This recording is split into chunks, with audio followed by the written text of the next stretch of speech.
Bienvenue à tous. On va aujourd'hui discuter de Dungeon Crawl Classic et plus précisément de la création de personnages de niveau 0. Donc Dungeon Crawl Classic, c'est un jeu de rôle qui est inspiré des premières règles de Donjons et Dragons, mais avec quelques petits twists, quelques petites modernités. Les personnages donc qu'on crée au niveau 0 sont des personnages ordinaires. Ça veut dire qu'ils n'ont pas ce sont pas encore des aventuriers. Ce sont des gens de la rue, des citoyens. Il y a des bouchers, il y a des boulangers, il y a des artisans, il y a des fermiers. Tout ça dans un monde médiéval fantastique aussi. Il y a des nobles, des écuyers, des vidangeurs de latrines aussi. Un fossoyeur est une des possibilités. Quand on crée un personnage de Dungeon Crawl Classic, on crée donc au départ une personne ordinaire. On n'en crée d'ailleurs pas qu'une, on en crée plusieurs, parce que cette personne ordinaire, elle va prendre part à des aventures très dangereuses, et elle a finalement assez peu de chances de survivre. Et donc, chaque joueur a plusieurs personnages qu'il va faire évoluer dans cette première aventure, et un d'entre eux, avec un petit peu de chance, survivra et deviendra un vrai aventurier. Pour créer cette personne ordinaire, on va évidemment faire beaucoup de tirages aléatoires, et on va commencer par déterminer son métier qui va être déterminé au hasard. Ce métier va lui donner un équipement de départ et quelques petits avantages. Mais surtout, on va aussi déterminer ses caractéristiques. Les caractéristiques sont déterminées avec 3 dés à 6 faces et vont donc de 3 à 18. Les caractéristiques sont la force, qui va avoir une importance pour les combats et pour les dégâts, l'agilité, qui a une importance pour les attaques à distance, mais également pour éviter les coups, et donc il va avoir un impact sur la classe d'armure. Il y a l'endurance. L'endurance a une importance pour les points de vie, donc elle va déterminer la résistance. Les deux caractéristiques suivantes sont la présence et l'intelligence. La présence, c'est à la fois la sagesse, mais aussi la capacité d'en imposer. Et l'intelligence, c'est évidemment la faculté de raisonnement qui détermine aussi le nombre de langues qu'on peut parler. Ces deux caractéristiques sont très importantes pour des personnages qui se destinent à la carrière de magicien ou de clerc, parce que ça a une importance pour les lancers de jets, enfin les jets de magie. La dernière caractéristique est la chance. C'est une caractéristique un peu particulière, dont je reparlerai un petit peu plus tard, mais sachez que la chance est importante parce qu'elle permet notamment d'être utilisée pour augmenter ces jets de dés. Donc c'est une espèce de point de destin ou de point qui peut être dépensé pour augmenter ces jets de dés. Au-delà des caractéristiques, un personnage est défini par une classe d'armure et des points de vie. C'est les caractéristiques qui vont être utilisées en combat. La classe d'armure, c'est la difficulté d'être touché. Donc ça veut dire que plus on a une armure forte, plus un monstre ou une créature aura du mal à nous blesser, à nous toucher. La classe d'armure est au départ de 10, auquel on ajoute le modificateur d'agilité. Donc si on a une bonne agilité, on aura une bonne classe d'armure. La classe d'armure peut être également influencée par, fatalement, l'armure qu'on porte, mais les personnages de niveau 0, comme on l'a dit, ont très peu de chances d'avoir une armure, parce que ils sont pauvres, de manière générale, et leur équipement est un équipement tout à fait basique. La plupart du temps, ils ne peuvent pas se payer une armure, et donc ils doivent aller à l'aventure avec de simples habits tout à fait ordinaires. Les points de vie, un personnage de niveau 0 a 1 des 4 points de vie. Donc ça veut dire entre 1 et 4 points de vie, auquel on rajoute le bonus d'endurance. Donc il peut monter théoriquement jusqu'à 7 points de vie, mais je n'en ai en tout cas jamais vu, moi, dans mon expérience de maître de jeu, donc ça doit être extrêmement rare. Les points de vie, donc 4 points de vie, ce n'est pas grand-chose, 1 point de vie, c'est encore moins, bien sûr. 1 point de vie, ça signifie que le moindre coup vous tue, donc c'est ce qui explique un petit peu la fragilité de ces personnages. Ils ne vont pas nécessairement tenir très longtemps s'ils sont confrontés à des créatures dangereuses.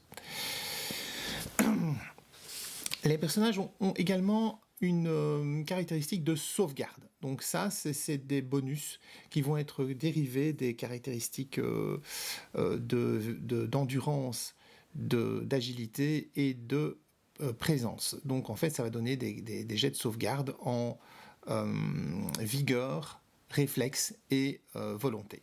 Ça leur permet de résister en fait à des dangers. Donc, comme par exemple, si une personne est empoisonnée, elle va pouvoir faire un jet de sauvegarde contre le poison, un jet de sauvegarde de vigueur pour voir si oui ou non elle perd des points de vie. Ces trois jets de sauvegarde, enfin ces trois caractéristiques de sauvegarde sont directement dérivées des caractéristiques, mais plus tard elles pourront évoluer. Il y a lorsqu'on devient un vrai aventurier, on commence à résister mieux aux dangers. Ils ont également un alignement. Donc l'alignement, c'est finalement la moralité du personnage, ou en fait comment est-ce qu'il se positionne dans la société. Est-ce que c'est quelqu'un qui accepte l'ordre établi? Dans ce cas-là, il sera loyal.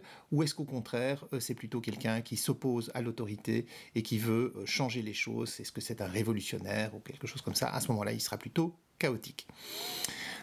Et il y a évidemment des gens qui sont pour l'équilibre entre ces deux extrêmes et qui vont être neutres. Ces alignements, ils sont inspirés des œuvres de Michael Moorcock, donc Stormbringer, etc. Clairement, il y a dans des dieux plus loyaux, des dieux chaotiques, et tout ça sera vu en détail lorsqu'on parlera des clercs dans une prochaine vidéo. Enfin, il y a l'augure de naissance. Donc l'augure de naissance d'un personnage, c'est son étoile, c'est son horoscope finalement de naissance. Il y a 30 augures de naissance différentes et en fonction de son augure de naissance, le personnage va avoir un bonus ou peut-être même un malus dans un domaine particulier.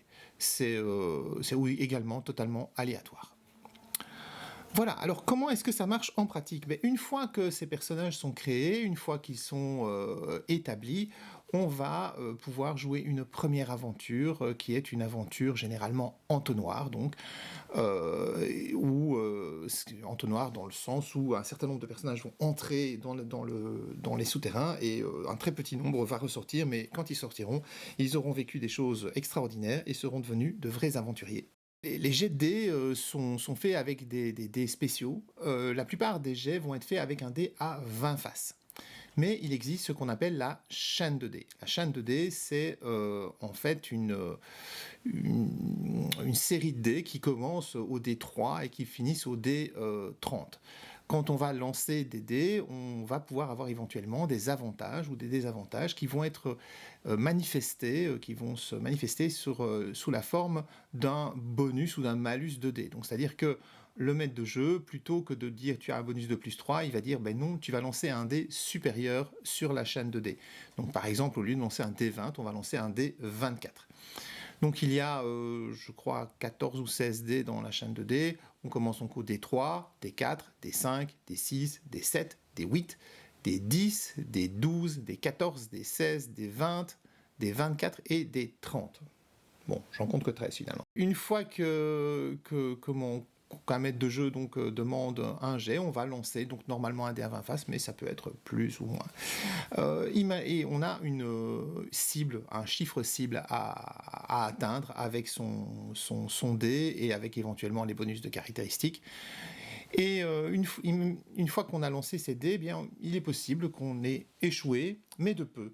Et dans ce cas-là, on a la possibilité d'utiliser sa caractéristique chance pour compenser la différence. Donc mettons que je dois faire un chiffre de 12 sur le dé pour toucher une créature qui nous attaque, et que je n'ai fait que 10, eh bien je peux décider que mon personnage va dépenser 2 points de chance pour effectivement toucher cette créature et la vaincre. Cette dépense de points de chance, elle est définitive, c'est-à-dire qu'on a un certain nombre de points de chance et une fois qu'on les a dépensés, eh bien, ils ne reviennent normalement plus jamais. Je dis normalement parce qu'il y a quand même quelques circonstances qui peuvent faire qu'on peut regagner de la chance. Alors, en pratique, en général, lorsqu'on termine une aventure très dangereuse où on s'est confronté à des créatures vraiment importantes, on peut regagner un petit point de chance en fin d'aventure. Une autre possibilité, c'est lorsque on joue un clerc ou un halfling.